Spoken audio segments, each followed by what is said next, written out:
Ons lees die oordenking vir 21 Julie uit Die Here is my herder met die vriendelike vergunning van Lizette Murray. Die titel vanoggend is Nog. Ons teksvers kom uit Matteus 5 vers 40. As hy jou hof toe wil vat omdat hy jou onderkleed wil hê, gee dan ook jou bokleed vir hom.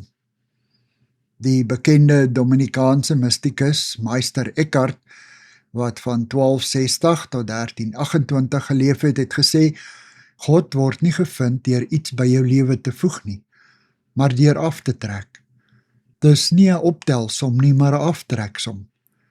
Die antwoord waarby 'n mens tot jou eie vreugde en verbasing uitkom, is minder is meer. Jesus se lewe het hierdie beginsel verkondig, en dit is vandag nog die kern van ware Christen wees. Dis die steeds geldende evangelie, wat ons dikwels minag in ons soeke na meer en beter en hoër en vinniger. Om leeg te word van myself maak my skoon en vry. Ek laat dinge wat my beklem en knielter agter. Ek kan my arms oopgooi en royaal begin uitdeel.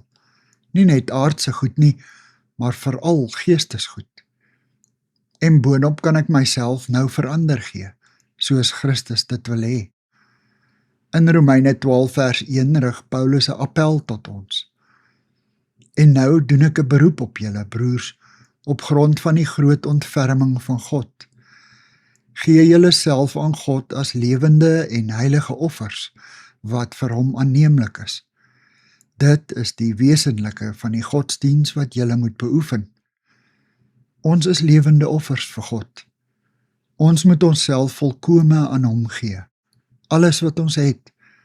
Wanneer ons dit doen, sterf ons aan onsself en ons eie begeertes. Dit is wat God van ons vra. In ruil daarvoor ontvang ons die ewige lewe. Minder is inderdaad meer.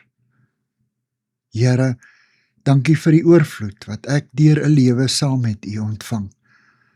Amen. Dankie vir die saamkuier. Ek deel Lizette se kontakbesonderhede in die inligtingsparagraaf van die kanaal. Daar is ook skakels na voorlesings van Lizette se ander publikasies wat hier beskikbaar is.